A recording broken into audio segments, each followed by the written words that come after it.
Hello दोस्तों, आप लोग का एसडीटेक में स्वागत है। आज मैं लेकर आ चुका हूं आप लोग के लिए मोस्ट इंपोर्टेंट क्वेश्चन साइंस 2 का क्लास 10th का चैप्टर 2 का। चैप्टर 1 ऑलरेडी बना हुआ है, अगर आप लोग नहीं देखे हो तो प्लेलिस्ट में जाओ, वहां पर chapter wise most important question है। ऑल सब्जेक्ट का most important question first semester exam के लिए। ये साइंस 2 का मैं चैप्टर वाइज दे रहा हूं क्योंकि बहुत बड़ा वीडियो हो जाता है तो आप लोग को टेंशन होता, पूरा वीडियो भी नहीं देख पाते, ना उसमें से टिक मार कर पाते, ऊब जाते। इसके कारण मैं एक एक चैप्टर का दे रहा हूं। आज यहां पे सेकंड लेसन का मैं देने चल रहा हूं, आप लोग उसको टिक मार कर लेना अच्छी तरीके से।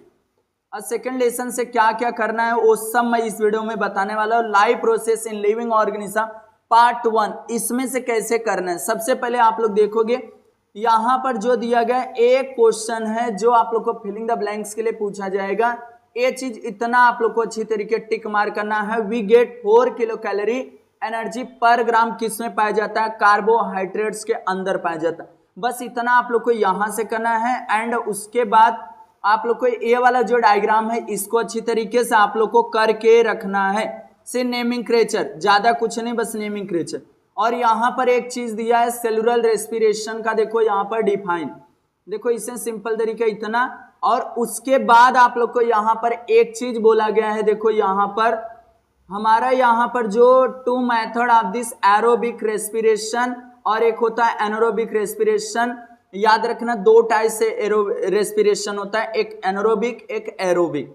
एरोबिक उस चीज को बोला जाता है जिसके अंदर क्या हो, ऑक्सीजन इन्वॉल्व हो, और एनारोबिक उस रेस्पिरेशन को बोला जाता है जिसके अंदर ऑक्सीजन इन्वॉल्व ना हो, एनारोबिक रेस्पिरेशन। और यहां पर हमारे पास दिया गया है, देखो ग्लाइकोसिस, ट्रीकार्बोक्सिलिक एसिड, इसको बस पढ़ना है। बट यहां से यहां पर इलेक्ट्रॉन्स ट्रांसफर चेन रिएक्शन, ये अच्छी तरीके से करके रखना है, एग्जाम में पूछा जाता है। और माइटोकॉन्ड्रिया का डायग्राम भी आप लोग को अच्छी तरीके से आना चाहिए बनाने, अच्छी तरीके से। और यहाँ पे देखो NADH 3 मॉलिक्यूलर्स किसके अंदर पाए जाते हैं? NADH2 के अंदर। और 2 मॉलिक्यूलर्स किसके अंदर पाए जाते हैं? FADH2 के अंदर। और यहां से ATP को अच्छी तरीके से आप लोग को करना है, ATP को पढ़ के रखना पूरा। और यहां से ए वाला, ये सब क्वेश्चंस आए हुए हैं, याद रखना।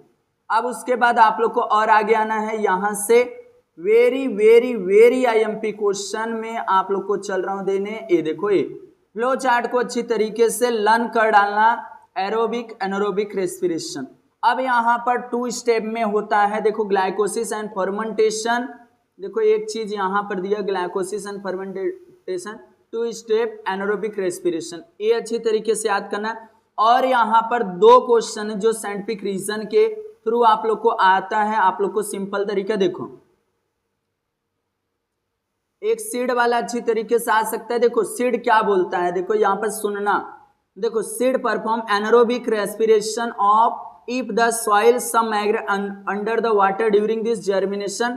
जो हमारे यहाँ पर जो भी सीड होते हैं जब वो पानी के अंदर जाते हैं तो वो एनारोबिक रेस्पिरेशन करते हैं, मतलब विदाउट ऑक्सीजन क्या होता है इनके अंदर जर्मिनेशन होता है, अंकुरित होते हैं।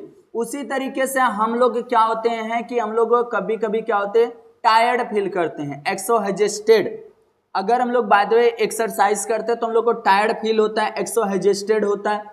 देखो यहां पर सिमिलरली उसी प्रकार यही चीज है।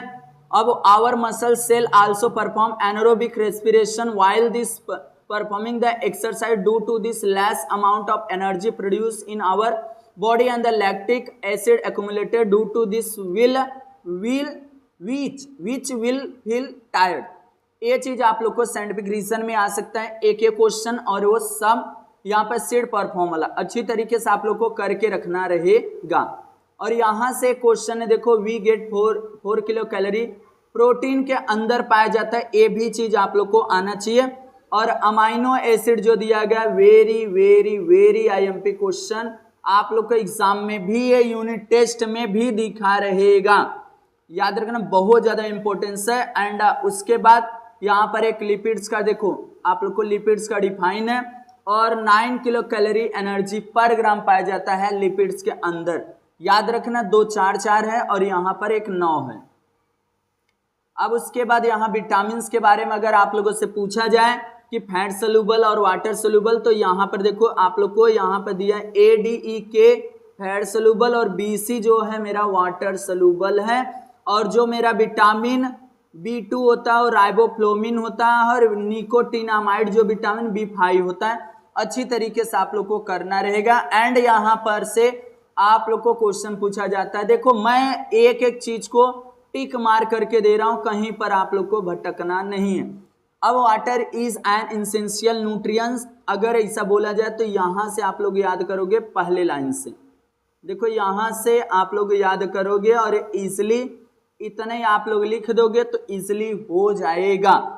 एंड अब उसके बाद और आगे आ जाते हैं सेल डिवीजन पे आप लोग को क्वेश्चंस आएंगे। और यहां से माइटोसिस और मियोसिस पे सबसे पहले तो मैं बोलूंगा क्रोमोसोम्स के डायग्राम अच्छी तरीके से आप लोग को बनाने नहीं, सिर्फ नेमिंग क्रेचर आना चाहिए। और माइटोसिस और मियोसिस को दोनों पर डिफरेंट बिटवीन और इनके टाइप्स याद करना। जो सुन के अच्छी तरीके समझेगा वो समझ जाएगा मेरे भाई।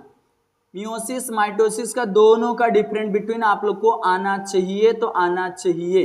अब एक्सरसाइज से क्वेश्चन नंबर पहला, क्वेश्चन नंबर 5वां अच्छी तरीके से करना है। और देखो इसमें से मैं अभी आप लोग को बताया कि आप लोग को जैसे न्यूट्रिशन हो गया, प्रोटीन हो गया, सेलुलर हो गया, एनारोबिक रेस्पिरेशन किसको बोलते हैं, जिसके अंदर एरोबिक जिसके अंदर ऑक्सीजन इन्वॉल्व होता है, ग्लाइकोसिस का, ये सब का, और लिपिड्स का डिफाइन दिया। ये सब का डिफिनेशन एक एक मार्क के लिए याद करना। अब इससे देखो एक हो गया ये वाला माइटोसिस मियोसिस, एरोबिक एनारोबिक, सिर्फ कितना पॉइंट पढ़ना है मेरे भाई, सिर्फ 2-2 पॉइंट। देखो जितना मैं यहाँ पर मेंशन कर रहा हूँ उतना करना। और बाकी एक ही चीज बोलूंगा, माइटोसिस और मियोसिस का आप लोग का दोनों का जो टाइप्स है ना उसके टाइप्स याद करके रखना, बहुत ज्यादा इंपॉर्टेंस है। और इस चैप्टर से एक साइंटिफिक रीजन आना फिक्स रहता है मेरे भाई, तो आना फिक्स है। तो यहाँ से यहाँ और एक मैं क्वेश्चन बोला वहां पर वाटर वाला, एसेंशियल न्यूट्रिएंट ओ, और एक्सोहाइजेस्टेड वाला वो अच्छी तरीके से करके रखना। देखो यहाँ पर ए वाला हो गया, ये वाला, ये सब क्वेश्चंस आए हुए हैं। ये चारों क्वेश्चन बहुत बार पूछे जाते हैं, बाकी मैं आप लोग को पूरा बता देता हूँ। 5 क्वेश्चन करके रखना। एक एक्सोहाइजेस्टेड वाला अंदर से बता, वो भी क्वेश्चन बहुत बार पूछा गया है। अब उसके बाद यहाँ एक्सप्लेन द ग्लाइकोसिस इन डिटेल। ग्लाइकोसिस वाला वही ट्री कार्बोक्सिलिक एसिड और ETCO वाला हो गया। और आप लोग को यहाँ ग्लाइकोसिस, ये तीनों को अच्छी तरीके से एक्सप्लेन करना रहेगा। और इसके बाद ये 5वां क्वेश्चन, और इसके अंदर से आप लोग को देखो यहाँ पर ए वाला जो दिया गया है, explain the cycle of this reaction, ओ वाला ETC reaction, electron transfer chain reaction वाला, ये चीज हो गया। बस इतना अगर कर ले रहे हो तो आप लोग का ए लेसन आप लोग का पूरा क्लियर हो जाएगा। इसके अलावा कुछ भी करने की जरूरत नहीं रहेगा। नेक्स्ट चैप्टर आप लोग को चाहिए तो फटाफट आप लोग को कमेंट कर देना, उससे भी मैं सेपरेट वीडियो लेकर आ जाऊंगा आप लोग के लिए।